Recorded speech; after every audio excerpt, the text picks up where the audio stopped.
प्रिय विद्यार्थियों, आप सभी का मेरे YouTube चैनल जियो प्लैनेट कॉर्नर पर हार्दिक स्वागत है। अगर आप इस चैनल पर नए हैं तो इसे सब्सक्राइब ज़रूर करें, साथ ही बेल आइकन को भी प्रेस करें जिससे कि मेरे आने वाले वीडियोस का नोटिफिकेशन आपको तुरंत मिल जाए। और यदि आपको वीडियोस पसंद आए तो इसे लाइक एंड शेयर करना ना भूलें। प्रिय विद्यार्थियों, करंट अफेयर्स की सीरीज़ में हम कुछ महत्वपूर्ण प्रश्नों की चर्चा कर रहे थे और उसी को जारी रखते हुए आज कुछ अन्य महत्वपूर्ण प्रश्नों की हम चर्चा कर रहे हैं। ये महत्वपूर्ण प्रश्न जो हैं ये विगत करंट अफेयर्स की सीरीज़ में जो मैंने विभिन्न प्रकार के टॉपिक से आपसे डिस्कस किए थे उन्हीं से संबंधित हैं।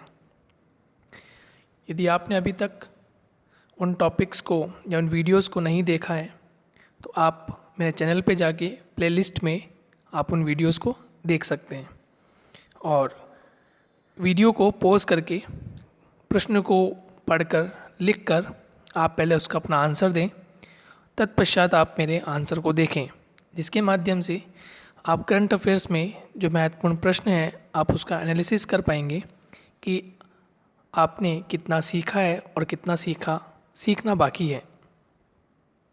तो आइए दोस्तों, प्रश्न प्रारंभ करते हैं। किस कृषि विश्वविद्यालय के अधीन एक नए डेयरी प्रौद्योगिकी एवं कृषि अभियांत्रिकी संकाय की स्थापना की जानी है। देखिए दोस्तों, ये प्रश्न जो है ये प्रश्न संबंधित है जहां मैंने आपको राजस्थान बजट की चर्चा की थी।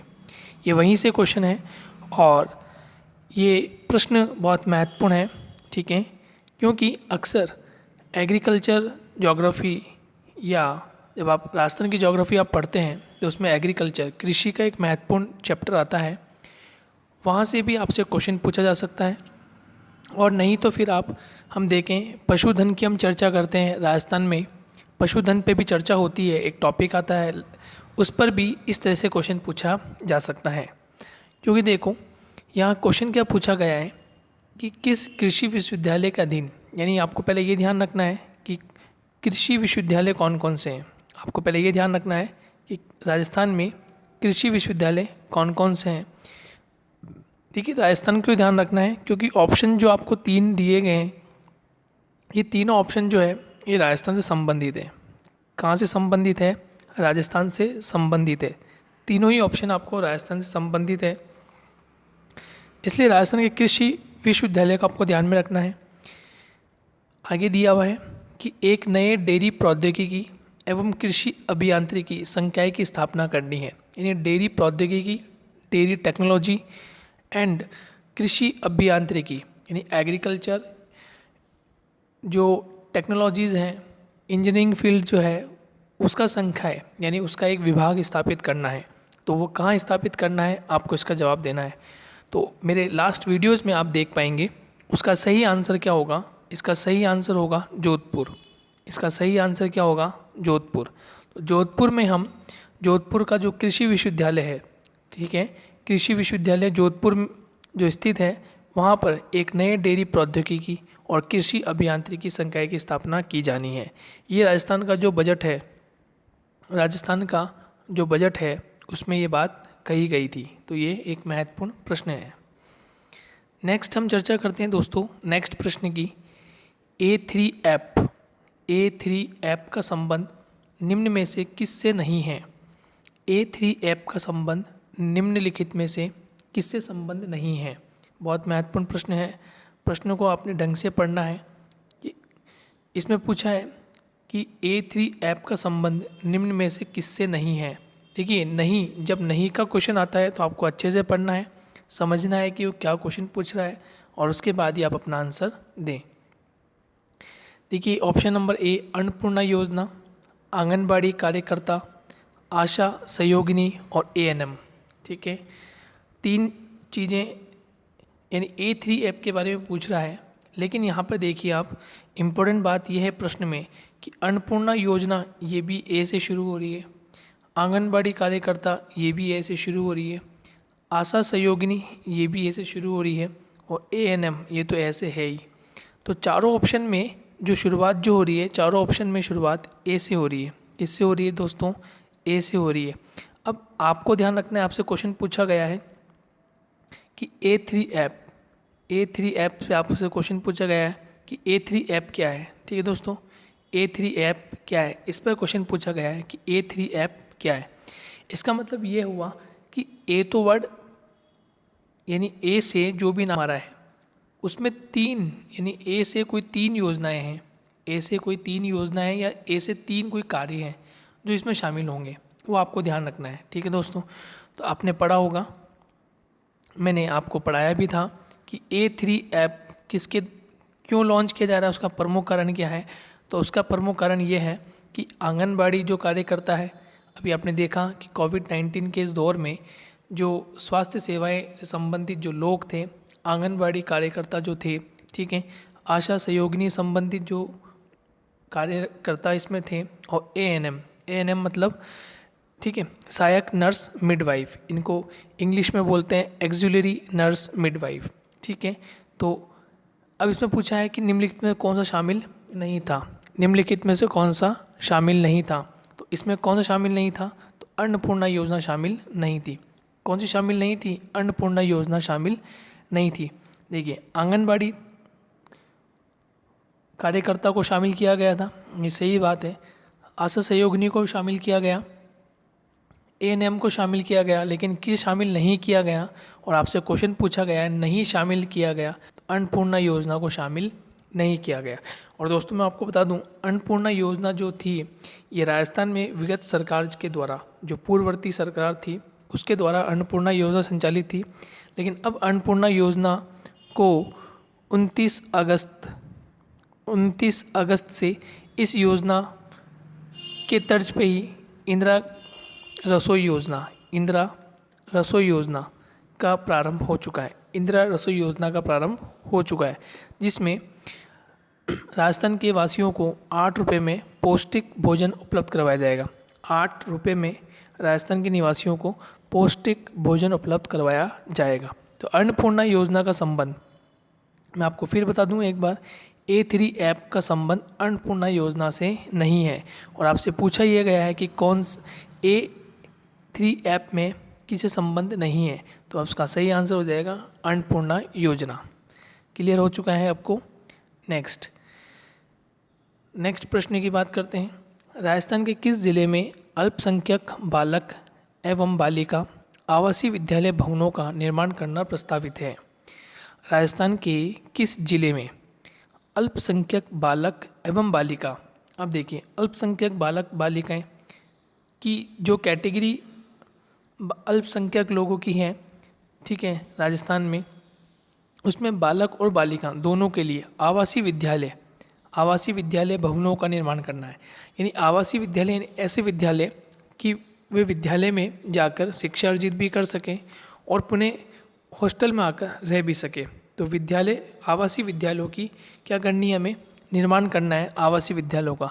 तो आवासीय विद्यालयों का निर्माण कहाँ होना है ये आपको बताना है।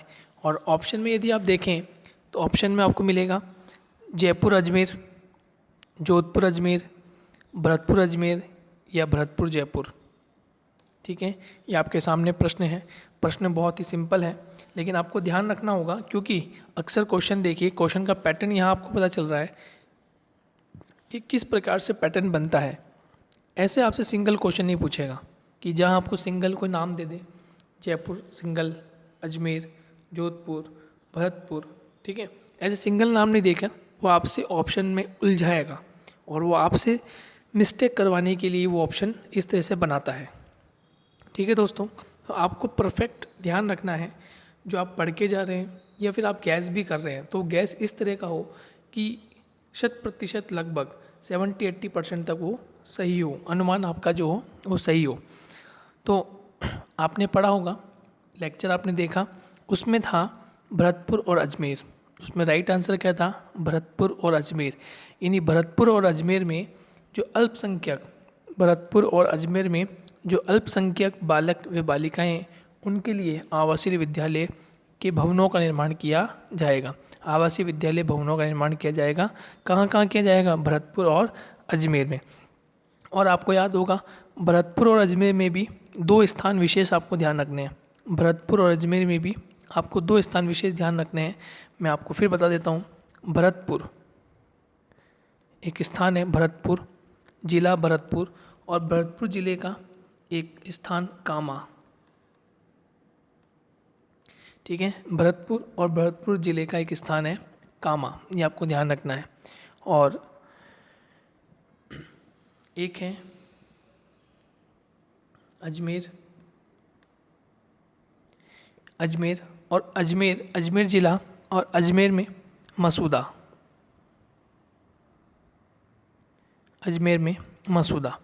तो भरतपुर में तो हो गया कामा, भरतपुर ज़िले में कामा, और अजमेर जाएगा मसूदा, अजमेर ज़िले में क्या हो जाएगा, मसूदा। ठीक है दोस्तों, तो ये प्रश्न आपका हल हो गया। अब आपसे पूछा गया था इस प्रश्न में कि राजस्थान के किस जिले में अल्पसंख्यक बालक एवं बालिका आवासीय विद्यालय भवनों का निर्माण करना प्रस्तावित है, तो इसका सही आंसर हो जाएगा भरतपुर और अजमेर। सही जवाब क्या हो जाएगा, भरतपुर और अजमेर। क्लियर हो गया। नेक्स्ट प्रश्न की ओर चलते हैं। वन स्टॉप शॉप प्रणाली का संबंध किस क्षेत्र से है? वन स्टॉप शॉप प्रणाली का संबंध किन क्षेत्र से है? आपको याद होगा दोस्तों, यहाँ जब हम चौथा संकल्प की बात कर रहे थे जिसमें सक्षम मजदूर, छात्र, युवा और जवान की चर्चा हो रही थी, वहाँ पर क्योंकि देखिए कोविड-19 के इस दौर में जो प्रवासी मजदूर हैं, ठीक है, आपने देखा होगा जब लॉकडाउन का समय था तो उस लॉकडाउन के समय में प्रवासी मजदूर, चाहे वो यूपी हो, एमपी हो, राजस्थान हो, गुजरात हो, महाराष्ट्र हो, ये देश के विभिन्न राज्यों से अपने जो प्रवासी मजदूर थे वो एक स्थान से दूसरे स्थान अपने गृह निवास जा रहे थे। चाहे वो राजस्थान का व्यक्ति महाराष्ट्र में काम कर रहा हो तो महाराष्ट्र से पैदल माध्यम से या रेलगाड़ियों के माध्यम से या बस सेवा के माध्यम से अपने गृह प्रदेश में, गृह जिले में आने के लिए वह अग्रसर हुआ, और कुछ लोग आए भी, और काफ़ी क्षेत्र में हमने सुविधाएं भी चलाई, चाहे वो राजस्थान सरकार की हो, चाहे वो केंद्र सरकार की हो। तो उसके तहत हमने एक महत्वपूर्ण योजना, यानी कि उस बजट में रखी गई थी कि यदि प्रवासी जो मजदूर होते हैं तो उनके लिए कोई ऐसी योजना चलाई जाए जिसके माध्यम से उनकी आय में इजाफा हो सके। ठीक है, उन्हें आय मिल सके, उन्हें अपने मुताबिक रहने और बढ़ने के लिए कार्य मिल सके। तो वन स्टॉप शॉप प्रणाली का जो सीधा संबंध है वो मज़दूरों से है। ठीक है, जो फैक्ट्रीज वगैरह में काम करते हैं उन मज़दूरों से हैं। तो इसमें आपके सामने 4 ऑप्शन है दोस्तों, कृषि, उद्योग, परिवहन और नोटा, यानी इनमें से कोई नहीं। तो 4th ऑप्शन क्या था, इनमें से कोई नहीं। ठीक है दोस्तों, वन स्टॉप शॉप, अब देखिए शॉप का नाम आ रहा है, इसका मतलब वो या तो कृषि संबंधित हो सकती है या उद्योग से संबंधित हो सकती है या परिवहन, यानी कि परिवहन में काम आने वाले, चाहे वो सड़क परिवहन हो, रेल परिवहन हो, वायु परिवहन हो, तो उसके जो पार्ट्स होते हैं उससे संबंध में भी शॉप हो सकती है। लेकिन यह वन स्टॉप शॉप का सीधा संबंध किससे है, या सीधा संबंध किससे, उद्योगों से। किससे संबंधित है, उद्योगों से। ठीक है, इंडस्ट्रीज से, इसके माध्यम से हम उद्योगों को बढ़ावा दे सके। और जो मजदूर लोग कार्य कर रहे हैं, चाहे वो राजस्थान का व्यक्ति महाराष्ट्र में काम कर रहा हो, या महाराष्ट्र का व्यक्ति राजस्थान में काम कर रहा हो, या यूपी का व्यक्ति राजस्थान में कार्य कर रहा हो, तो हम ऐसा कार्य करें जिसके माध्यम से हम उस उद्योग को बढ़ावा दे सके। तो वन स्टॉप शॉप प्रणाली का सीधा संबंध किस क्षेत्र से है, आपसे पूछा जाए तो आपको ध्यान रखना है किस क्षेत्र से, उद्योग से। किस क्षेत्र से दोस्तों, उद्योग से। डायरेक्ट क्वेश्चन भी इस तरह से पूछा जा सकता है। ठीक है, वन स्टॉप शॉप प्रणाली का सीधा संबंध किससे है, उद्योगों से। ये आपको ध्यान रखना है। नेक्स्ट प्रश्न की ओर बढ़ते हैं। निम्न में से कौन सा कथन सही नहीं है? देखिए दोस्तों, इसमें से आपको असत्य कथन की चर्चा, यानी आपको असत्य कथन जो होगा आपको वो सर्च करना है। और ये जब भी सर्च होगा जब आपने उस टॉपिक को बहुत गहनता से पढ़ा होगा। ये जब भी आप लगा सकते हैं जब चारों स्टेटमेंट आपको पता हो, और चारों स्टेटमेंट पता होने के पश्चात 3 तो आप सत्य कथन निकालें और 1 आप असत्य कथन निकालें, तभी आप उसका जो आपसे प्रश्न पूछा गया है कि सत्य पूछा गया है या असत्य कथन पूछा गया है, तो आप सही जवाब दे सकते हैं। देखो एक बार वापस प्रश्न को हम पढ़ लेते हैं। निम्न में से कौन सा कथन सही नहीं है, यानी सत्य नहीं है, इस पे चर्चा करनी है। देखिए नंबर 1 ऑप्शन देखें, मुख्यमंत्री सड़क सुरक्षा पुरस्कार। मुख्यमंत्री सड़क सुरक्षा पुरस्कार में प्रथम स्थान पर जो भी जिला होगा, ठीक है, जो भी प्रथम जिला होगा उसे 25 लाख रुपए दिए जाएगा। कितने रुपए दिए जाएंगे? 25 लाख रुपए दिए जाएंगे। आपको पता हो, ये हम जब राजस्थान का बजट की हम चर्चा कर रहे थे तो राजस्थान के बजट में ही हमने छठा संकल्प पढ़ा था, पानी, बिजली व सड़कें। पानी, बिजली व सड़कें, इन्हें हमें सुचारू रूप से बनाना पड़ेगा, सड़कों का विकास करना पड़ेगा, सड़कों का जाल बिछाना पड़ेगा, जिसके माध्यम से बहुत तेज़ गति से या बहुत कम समय में हम उस स्थान तक पहुंच सके। तो मुख्यमंत्री सड़क सुरक्षा में ये कहा गया था कि सड़क दुर्घटना मृत्यु दर में कम करने वाले जो सर्वश्रेष्ठ 3 जिले होंगे, सर्वश्रेष्ठ 3 जिले होंगे, यानी कि प्रत्येक वर्ष, ठीक है, ये एक सूची निकाली जाएगी। जिस तरह से आप देखते हैं स्वच्छ अभियान के तहत स्वच्छता सूची निकलती है, ठीक है, जहाँ पर आज प्रथम स्थान पर हम देखते हैं कि इंदौर, प्रथम स्थान पर इंदौर जो है वो बहुत ही स्वच्छ सिटी है, ठीक है। ठीक उसी प्रकार से मुख्यमंत्री सड़क सुरक्षा पुरस्कार में जो सड़क दुर्घटना को कम करने वाले जितने भी ज़िले हैं उनकी सूची बनाई जाएगी। उस सूची में जो प्रथम स्थान पर आएगा, उस सूची में जो प्रथम स्थान पर आएगा उन्हें रुपए मिलेंगे। उस सिटी को कितने रुपए मिलेंगे? कितने रुपए दे होंगे? 25 लाख रुपए। कितने होंगे? 25 लाख। जो सेकंड नंबर पर आएगा, जो सिटी सेकंड नंबर पर आएगी, उन्हें कितना मिलेगा? उन्हें मिलेगा 15 लाख रुपए। कितना मिलेगा दोस्तों? 15 लाख रुपए। और जो तीसरे नंबर पर सिटी आएगी उसको मिलेगा कितना? 10 लाख रुपए। कितना मिलेगा? 10 लाख रुपए। यानी प्रथम सिटी जो होगी उसको कितना मिलेगा? उसको कितना मिलेगा? 25 लाख रुपए। कितना मिलेगा दोस्तों? 25 लाख रुपए। जो सेकंड नंबर पे होगी उसे कितना मिलेगा? 15 लाख। उसे कितना मिलेगा? 15 लाख। जो तृतीय स्थान पर होगी सिटी या वो जिला, उसको कितना मिलेगा? 10 लाख रुपए। तो इस प्रकार से दुर्घटना को कम करने के लिए जो जिला जितना ज़्यादा प्रयास करेगा और वो प्रथम स्थान पे होता है तो उसे 25 लाख रुपए दिए जाएंगे। जो द्वितीय स्थान पर आएगा उसको 15 लाख रुपए दिए जाएंगे। जो तृतीय स्थान पर आएगा उसे 10 लाख रुपए दिए जाएंगे। ये राजस्थान के बजट में मुख्यमंत्री अशोक गहलोत जी द्वारा ये घोषणा थी कि हम सड़क दुर्घटना को किस तरह से कम कर सकते हैं। तो ये ज़िले के ऊपर भी निर्भर करेगा कि वह ज़िला कितना तत्पर होकर अपनी सड़कों को सुदृढ़ कर सकता है, मजबूत कर सकता है और किस तरह से व्यवस्था करे कि दुर्घटना बहुत कम हो या ना के बराबर रखी जाए। ठीक है दोस्तों, इसका मतलब ए ऑप्शन हमारा सही है कि मुख्यमंत्री सड़क सुरक्षा पुरस्कार में प्रथम स्थान पर जो भी जिला होगा उसे 25 लाख रुपए दिया जाएगा सरकार के द्वारा। नेक्स्ट प्रश्न है, यानी कि ऑप्शन हम देखें, सड़क सुरक्षा कोष में सड़कों पर दुर्घटनाओं को रोकना। यानी सड़क सुरक्षा कोष का भी निर्माण किया जाएगा जिसमें कुछ फंड रखा जाएगा जिसके माध्यम से सड़कों पर दुर्घटनाओं को कम किया जा सके। तो ये भी हमारा ऑप्शन सही है। नेक्स्ट है ट्रैफिक पार्क स्थापित करना व जागरूक करना। ये भी ज़रूरी है कि ट्रैफिक पार्क को स्थापित करना जिसके माध्यम से छात्र छात्राओं या आमजन लोगों को वहाँ बताना कि किस प्रकार से ट्रैफिक रूल होते हैं, सड़कों पे चलने के लिए आपको किस तरह से रूल्स फॉलो करने होते हैं, ठीक है, लाइसेंस बनाने के लिए किस प्रकार से रूल्स फॉलो करने होते हैं, किस उम्र में आप 2 व्हीलर या 4 व्हीलर ये बड़े व्हीकल आप यूज़ में ले सकते हैं। आप जब NH हाईवे पर आते हैं तो आपको किस तरह से रूल्स को फॉलो करने होते हैं, सड़क पर किस तरह से आपकी भी सुरक्षा और दूसरे व्यक्तियों की सुरक्षा आपको करनी होती है। इसके लिए हमें ट्रैफिक पार्क स्थापित करना होगा और हमें जागरूक अभियान के तहत जनता को जागरूक भी करना होगा। इसका मतलब इसमें तीनों कथन यानी नंबर 1 अभी तक सही है, बी ऑप्शन भी सही है, सी ऑप्शन भी सही है। अब फोर्थ ऑप्शन की बात करते हैं, सड़क सुरक्षा कोष में भामाशाहों द्वारा योगदान। देखिए दोस्तों, सड़क सुरक्षा कोष में भामाशाहों द्वारा योगदान ये बहुत महत्वपूर्ण है कि सड़क सुरक्षा कोष में भामाशाहों द्वारा योगदान नहीं लिया जाएगा, ये आपको ध्यान रखना है। जबकि ये बोल रहा है कि सड़क सुरक्षा कोष में भामाशाहों द्वारा योगदान, क्या इसमें भामाशाह द्वारा योगदान होगा? तो नहीं, इसमें भामाशाहों द्वारा कोई योगदान नहीं होगा, बल्कि सरकार ही इसमें कार्य करेगी। कौन करेगी? इसमें सरकार ही कार्य करेगी, इसमें भामाशाहों का कोई योगदान नहीं होगा। तो इसमें प्रश्न पूछा गया आपसे कि निम्न में से कौन सा कथन सही नहीं है। देखिए अभी तक हम चर्चा करें तो ए ऑप्शन हमारा बिल्कुल सही था कि मुख्यमंत्री सड़क सुरक्षा पुरस्कार में प्रथम स्थान पर 25 लाख रुपए दिए जाएंगे। सेकंड ऑप्शन था सड़क सुरक्षा कोष में सड़कों पर दुर्घटनाओं को रोका जाना है, ये भी इम्पोर्टेंट है, ये भी सही है।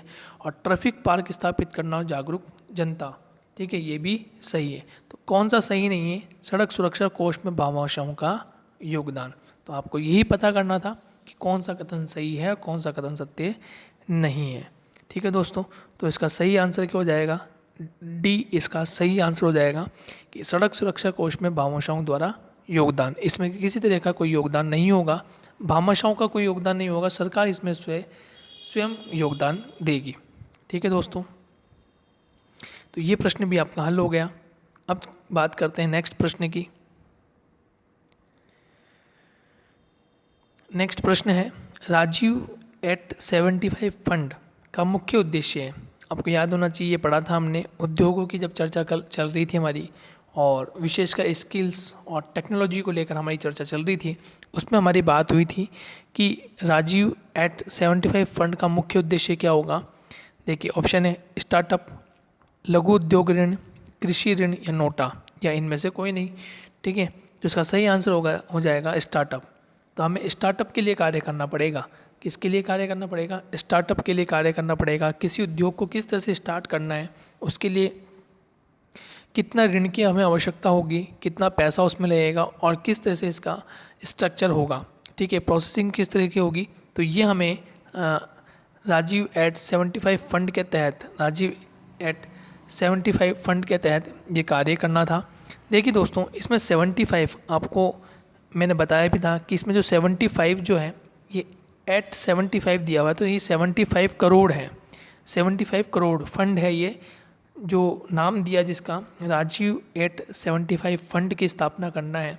इसमें 75 करोड़ रुपए से संबंधित एक फंड है। उसमें स्टार्टअप को लेकर, किसको लेकर? स्टार्टअप को लेकर, यानी किसी उद्योग को हम स्टार्ट कर रहे हैं, कोई उद्योगपति किसी उद्योग को स्टार्ट करता है तो उसके लिए किस प्रकार से फंड हम सरकार से वो ले सकता है, या बैंकों के द्वारा किस प्रकार से उसको ऋण मिलेगा, तो सरकारी उसमें हस्तक्षेप होगा और किस तरह से वो क्रिया होगी। तो इसके लिए स्टार्टअप के विकास के लिए राजीव एट 75 फंड की स्थापना करने का मुख्य उद्देश्य रखा गया है। और आज का अंतिम प्रश्न, राज्य में खादी प्लाजा की स्थापना कहाँ की जाएगी? ये भी प्रश्न इम्पोर्टेंट है। राज्य में खादी प्लाजा की स्थापना कहाँ की जाएगी? तो दोस्तों इसका सही आंसर हो जाएगा जयपुर। इसका सही आंसर क्या हो जाएगा? जयपुर। और इसके जस्ट पहले वाले का सही आंसर क्या है? स्टार्टअप। ठीक है दोस्तों, तो इस प्रकार से हमने कुछ महत्वपूर्ण प्रश्नों की चर्चा कर ली है। और अभी तक जितने महत्वपूर्ण प्रश्न हैं वो किसी न किसी भर्ती परीक्षा में संभावित रूप से आने की संभावना है। आप इन प्रश्नों को वापस एक बार देखें। कम से कम महत्वपूर्ण प्रश्नों की सीरीज़ में हम 4-5 सीरीज़ कवर कर चुके हैं, 4-5 हमने वीडियोस डाल चुके हैं, तो आप उन्हें भी आप देख सकते हैं। और वीडियोस को भी आप सबसे पहले देखें, वीडियोस के भी आपको लिंक मैं प्रोवाइड करवा दूंगा डिस्क्रिप्शन बॉक्स में, तो आप वहाँ पर ही इनको देख सकते हैं। दोस्तों जब तक के लिए धन्यवाद।